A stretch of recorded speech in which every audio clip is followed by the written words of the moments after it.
The Force is female. This is Kathleen Kennedy's big claim to try and get you to value female characters over male characters, most notably Rey, the bestest ever. But how many well-written female characters did Kennedy purge in her relegation of the expanded universe to simple legends? This series will review some of the greatest female characters from the expanded universe, who proved to all little girls out there that they can actually stand tall with the big boys, if they work hard, rather than simply ordering all the big boys to bow down and worship them. Jaina Solo. Han and Leia's daughter, twin of Jason Solo, Jaina started out as the mechanically minded, level-headed counterpart to Jason's biologically minded jokester. She took after her father in many regards, more than her mother. A phenomenal mechanic and natural ace pilot, her room was always strewn with various engine components and projects, though her parents were far too protective to give her her own spaceship. In her early teenage years, she joined Luke's Jedi Academy, ended up improving the base more than Luke had in over a decade. Jaina developed an irrigation and hydroelectric generating station to give the temple a constant supply of power and fresh water, as well as a working energy shield for defense. While only in her early teens, Jaina had learned so much about mechanics that she was able to rebuild a crashed TIE fighter and even install non-standard components in it, such as life support and a hyperdrive. She was always the planner behind her brother's actions. When he had no idea what to do, she'd point him in the right direction. When it came time to construct her lightsaber, her mechanical mind left nothing to chance. She insisted on forging her own crystal in a furnace, and double and triple checking all of the power regulators and other components of the hilt, before she finally activated her signature violet blade. However, her true combat prowess lay in piloting. She could fly just about any ship and get the hang of it relatively quickly. In the final battle against the evil Shadow Academy, Jaina hijacked one of their TIE fighters and took the fight directly to the enemy. But she was more than just a warrior. She was a kind person. She was able to help bring her old friend Zek back from the brink of the dark side, simply by refusing to fight him, or even defend herself. This would become a recurring theme over the years, of her redeeming Zek for coming too close to the dark side. But this is about her, not about her first boyfriend. I haven't read many more of the young Jedi Knight's adventures beyond Shards of Alderaan, so forgive me if I've left out anything of her earlier years. Jaina got her first real opportunity to shine during the New Jedi Order series of books, as she fought in the Vong War. Having proven herself to be as good a pilot as her father, with the added benefit of the Force, she volunteered to engage the Vong in the arena where they had the most advantage, ship-to-ship combat. The Vong utilized biotechnology no one had encountered before, including the Grunshin, essentially a living buzz droid, plasma cannons, really just shot lava heated to plasma temperatures, and perhaps the most dangerous and versatile, the Dovin Basel. Dovin Basels were gravity-manipulating organs that could project miniature black holes to absorb incoming attacks and strip away the shields of other ships. They could also interdict regions of space or pull entire moons down from orbit. This last one was how Chewbacca was eventually killed. Fighting the Vong was an opportunity to pay them back for killing her Uncle Chewie. There was a bit of a split in the Jedi Order at this point regarding how to fight the Vong, and Jaina ended up joining the more aggressive sect. Unfortunately here, she was manipulated by another Jedi, Kip Duran, into destroying what she thought was a superweapon, only to discover later that it happened to be a civilian population. Jaina is appalled and leaves the violent sect after this. This event begins a long trend of Jaina being manipulated by others. At first, I thought there was a pattern of the authors writing female characters to be weak-minded and easily manipulated, as the same thing happens to other female characters, Tahiri, Tekli, and Alima. But then I remembered that several of the male characters ended up manipulated alongside them. Additionally, one particular female character, Tenel Ka, resisted such manipulation. But I'll get into that later.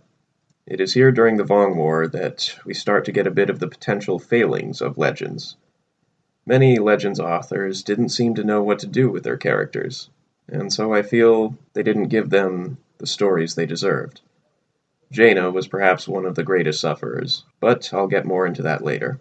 There is one point in the war where Jaina is forced to remain in quarantine with her mother, Leia, and here we get an explosion of resentment. Jaina recounts how Leia was never really there, always going off to do government work rather than spend time with her family. Even now, Leia's focusing more on moving refugees rather than fighting the Vong or keeping her family together. Han's gone off drinking because he's too depressed that Chewie's gone. Eventually, the two women see each other's perspective and develop a mutual respect.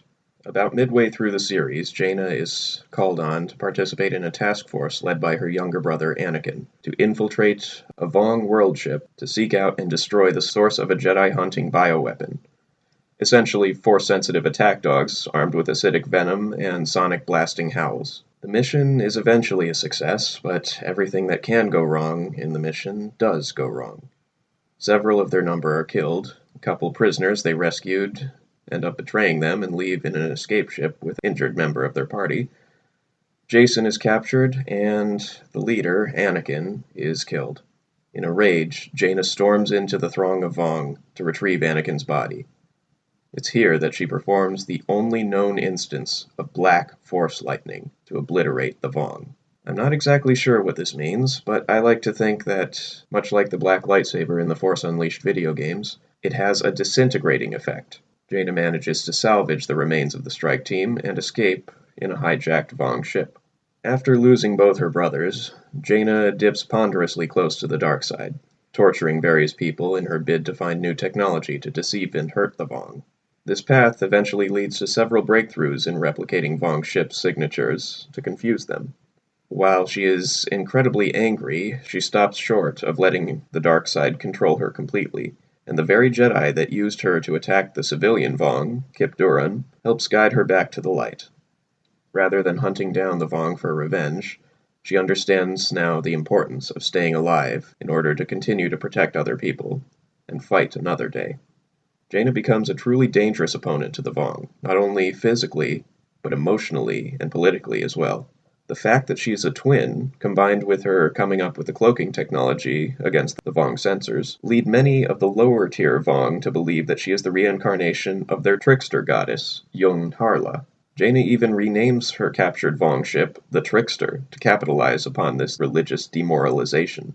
Towards the end of the war, however, I felt she was pushed aside a little too much to give most of the glory to her brother Jacen, who happened to survive being kidnapped.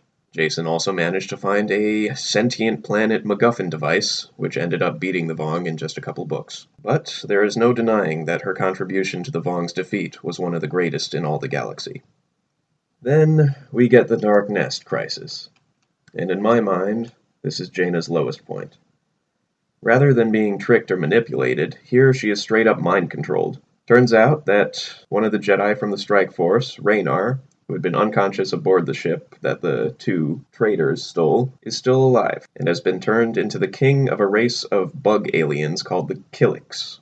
He calls out for help from all of his old friends, and a great deal of them, Jaina included, feel compelled to follow him. Jaina and several other members of the surviving strike team end up pretty much turned into drones for the incredibly pompous Killik hive mind. This kind of struck me as insulting towards Jaina and all the other characters involved. The only two members of the strike team who were not mind-controlled were Tenel Ka and Jaina Solo. This kind of implies that everyone else is simply weak-minded.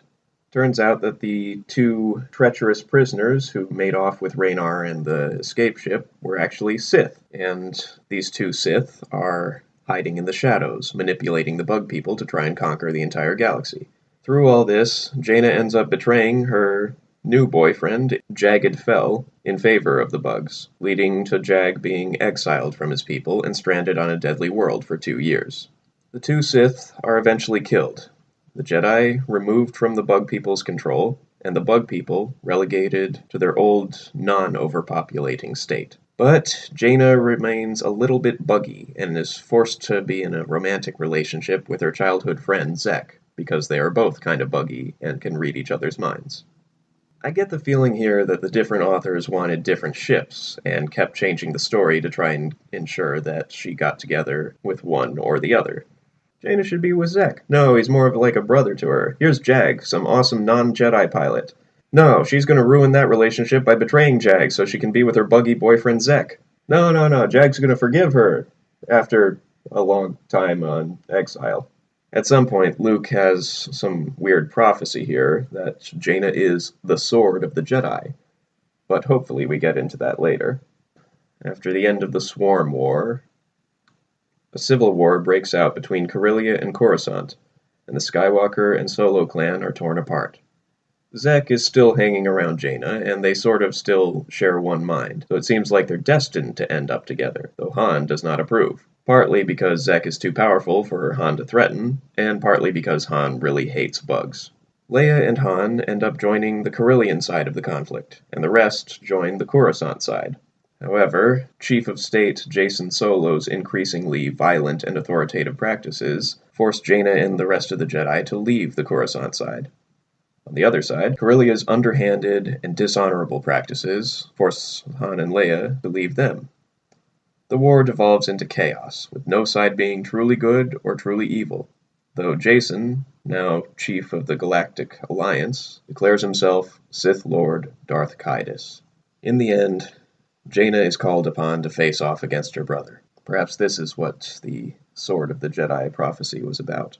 While Luke could easily kill Jason, to do so would risk Luke going mad or turning to the dark side, and becoming an even worse force for evil.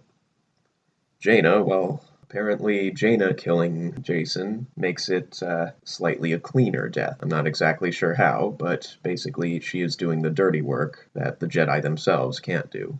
She is being their sword. Jaina, while having the same potential as Jason, has nowhere near the amount of training he's had. While Jaina was focused on improving her piloting skills, Jason was studying force techniques from all over the galaxy. The man can even time travel if he wants, to a small extent. But with Jag's help, Jaina comes up with an idea on how to beat her brother. Who is the one man alive who has killed more Jedi than anyone else? Boba Fett. And he has a personal grudge against Jason since Jason killed his daughter. Jaina has to unlearn almost all of her Jedi training to learn how to fight like a Mandalorian. Fight dirty, be impulsive, don't think, use your aggression, not your hatred. Your simple will to end the fight by any means necessary, to keep yourself alive and your opponent dead. That is all you need. After several months of training, she's ready to do the hardest thing she's ever done, to hunt down and kill her own brother. An odd note, the Vong viewed Jason and Jaina as the reincarnation of their twin gods of war and deception, who were destined to fight each other to the death. Perhaps there was some truth to the religion after all. In their first match, Jaina is able to cut off Jason's left arm, but both sides are forced to retreat. After witnessing Jason perform one of the rarest force techniques, the Shatter Point, Jaina is insistent on learning the technique for herself. The Shatter Point is a technique in which one uses the Force to sense the molecular bonds of a substance, locate the weakest point, and administer a microscopic force push via touch that severs these bonds. In practice, I poke you, you explode. Other than Jason, only one other Jedi has ever mastered it. Windu. In a few days of intense study, Jaina too masters it, shattering not only homogeny, essentially mahogany, but also plasteel, essentially polymer, durasteel, steel titanium composite, and beskar, Damascus steel. When she finally tracks Jason down, even though the fight isn't exactly fair or balanced, Jaina manages to kill her own brother by following her Mandalorian training and not relenting in her own attacks even when Jason is distracted elsewhere. After killing her brother, Jaina is scarred, both emotionally and physically, but with the support system of her family and friends, she's able to survive. In the fate of the Jedi Era, Jaina is at the forefront of protecting Coruscant from crazy Jedi suffering from Force psychosis, and protecting these crazy Jedi from Natasi Dala, former Imperial with long-standing hatred of Jedi, who for some reason now is the Galactic Alliance Chief of State. Politics. Jaina and Jag's relationship hits another rough patch here, as Jaina is forced to choose the Jedi over the government, and Jag is forced to choose the government over the Jedi. In this case, I feel Jaina was right, but Jag later renounces his governmental claim to prove his love for Jaina, and they end up getting married. In the final book of this saga, Jaina takes on legions of Sith in order to take back the Jedi Temple. She also achieved something that only one other member of the Skywalker family has ever achieved: promotion to Master. They were planning to write an entire Sword of the Jedi trilogy centered around Jaina to finally give her the spotlight rather than relegating her to grunt work, as seemed to be the case in many earlier books. But then the horror of 2012 happened. Kathleen Kennedy was put in charge of Lucasfilm, and the expanded universe was purged.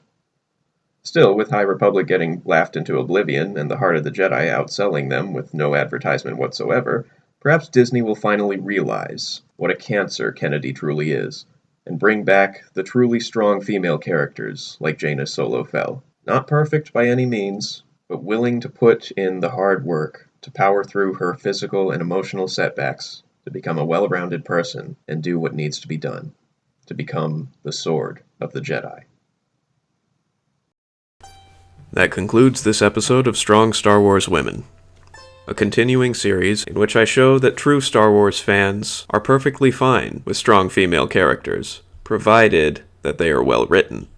Please like, subscribe, and review, and I will be releasing the next episode in a couple of weeks. Johnny Boy signing off.